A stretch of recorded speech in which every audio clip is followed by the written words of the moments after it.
we were expected to have one of the most entertaining games this year happen on Thursday night. That was the Pittsburgh Steelers versus the Baltimore Ravens.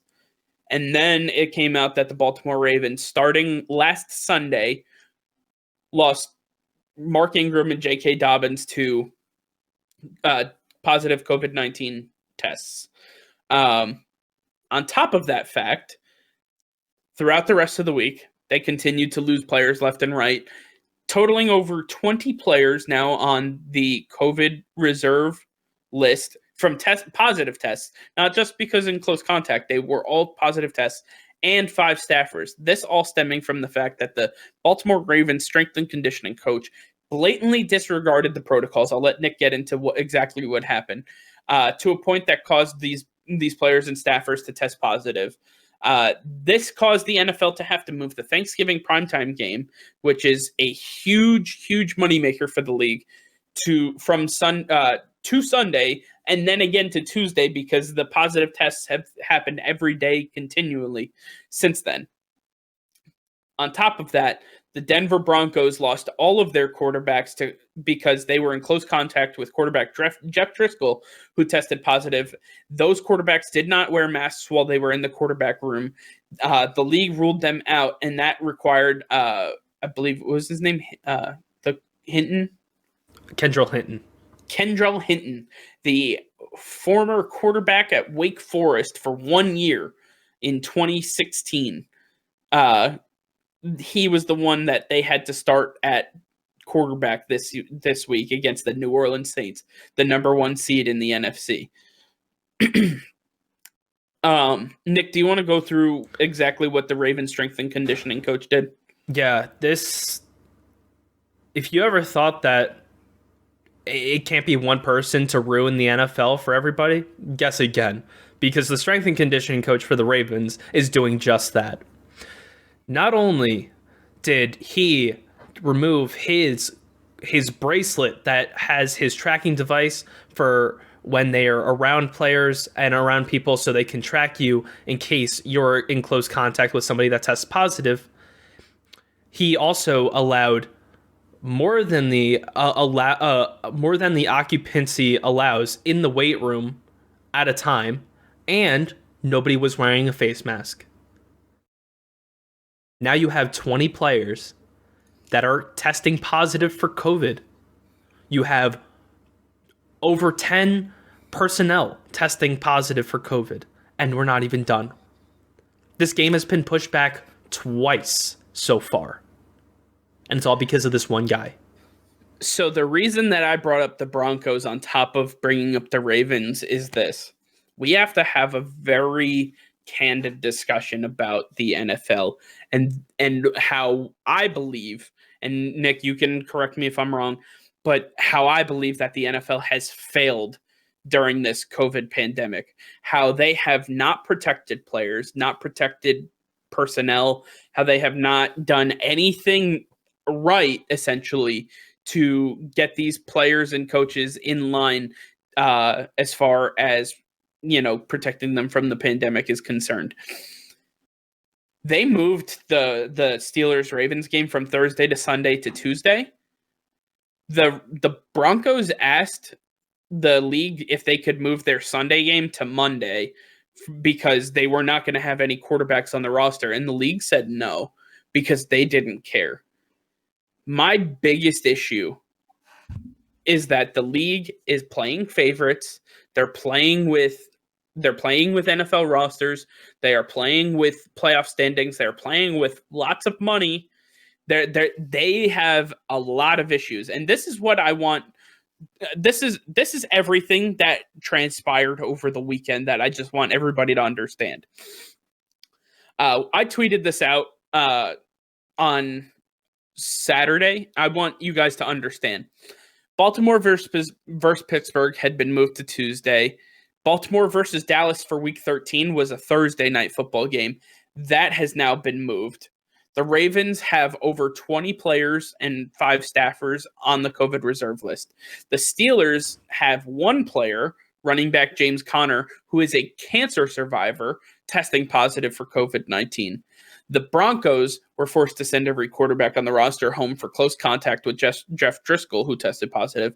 Oh, and by the way, Santa Clara County prohibited all contact sports until December 21st, forcing the league to relocate the Week 13 Buffalo versus San Francisco matchup. And now they have to find the San Francisco 49ers a place to practice.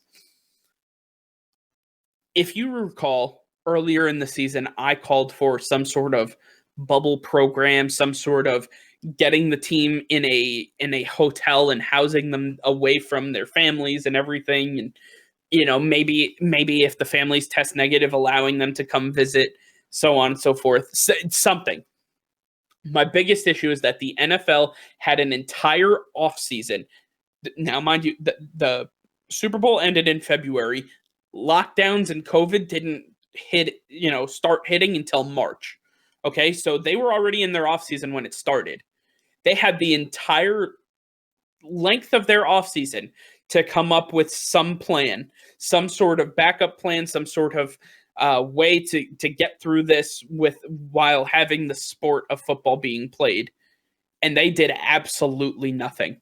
Roger Goodell sat on his fucking ass and did absolutely nothing. He ought to be ashamed of himself, and the NFL owners should get together and seriously consider ousting him as the commissioner of the NFL. The fact remains that he put NFL players and their safety at risk by being so negligible at his job, by not taking the proper procedures and protocols that they need to get these players safe. In the practice facility, outside the practice facility, doing whatever it takes. The NBA set up a bubble system by spending money and going to Disney and saying, we're going to utilize your campus. Major League Baseball struck deals with specific teams in specific areas that allowed them to have hub cities that they would play baseball in. The NFL said, we're going to go on as usual and just hope for the best. How negligible and how asinine do you have to be to utilize such an improper way of thinking? To just understand that you just don't give a shit about the people that are playing your game. I mean, he makes his $35+ million a year sitting in his ivory tower, planting his ass in a comfy ass chair and just demanding the world from these players. They're the ones that have to go out there and do this. And some of these players putting their health at risk for all of us, because again, while it's a sport, it's still entertainment, right? This is how they get paid. This is what they do, but it's entertainment nonetheless. We all need to take part in this, and Roger Goodell just doesn't give a shit. No, and he doesn't care, because it doesn't matter whether the season happens or not. He gets paid. He gets paid more than any player in the NFL. He's getting paid almost $60 million a year to do absolutely nothing. He sits there and he thinks of ways to hurt teams that have that will not help the team or help the league market any better than they are. If it's not Lamar Jackson, if it's not Patrick Mahomes, then you mean nothing to me.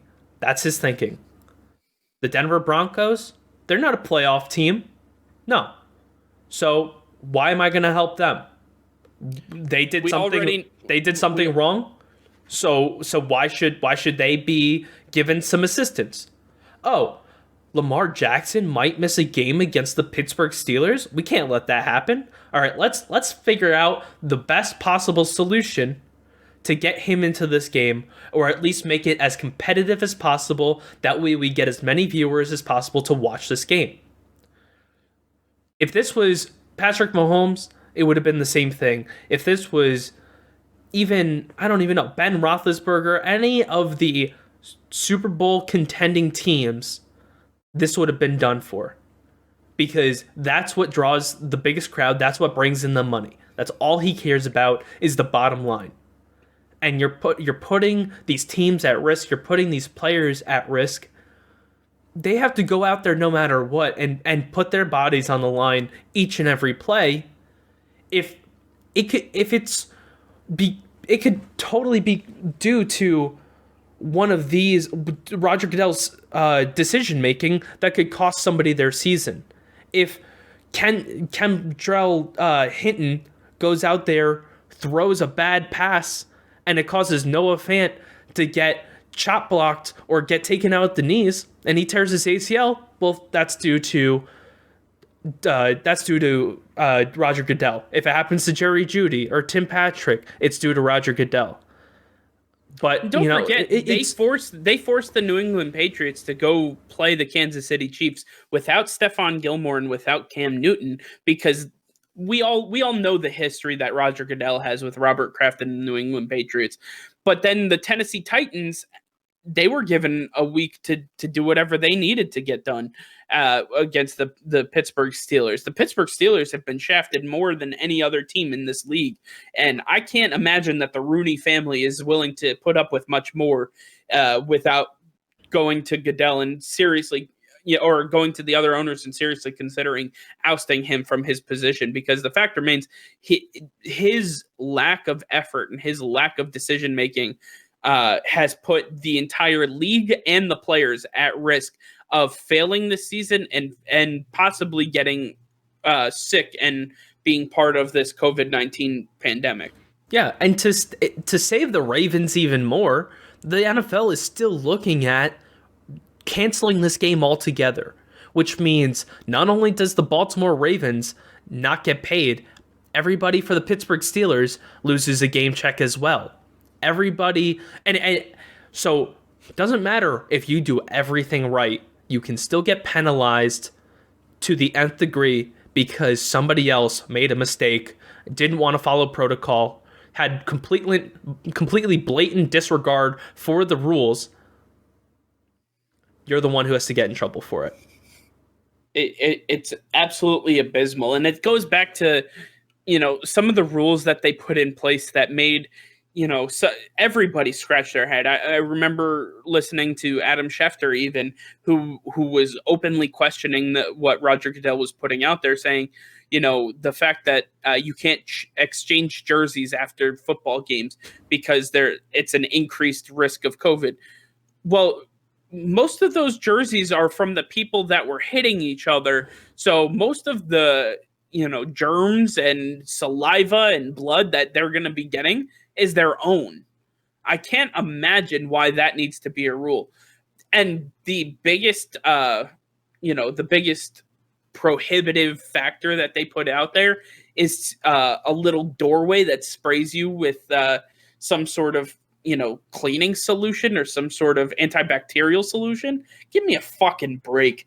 That is not going to help the slightest. Now, and obviously a lot of you don't know a lot about Nick and I, but our father deals with this very heavily. This is exactly what he works on. And speaking with him over the holiday, he scoffed at the fact that what the NFL is doing, and he said that they should be shut down immediately. And I agree. And that's coming from somebody who works in health and safety. When we look at it from a fan's perspective, I almost tend to agree. I don't want to see any of these players, as much as I can't stand some of them. I don't want to see any of them get sick. I don't want to see any of them put in harm's way for an entertainment purpose. But I also don't want to see them lose money and lose game checks. I mean, not only are you taking games away, but if this affects the playoffs, you're taking playoff bonuses away. You're taking performance bonuses away. You're taking Super Bowl bonuses away. You're taking away a lot of money away from these players. And I understand that the league is at risk of losing a lot of money as well. But the fact remains that you had an entire offseason to come up with different solutions, and you did fucking nothing. And this is on you, Roger Goodell. This is absolutely 1,000% on you and your office for not being able to get a goddamn thing done. I think it's safe to say that Rob Manfred is leaps and bounds a better commissioner than Roger Goodell. Which is sad because he called his trophy a piece of metal.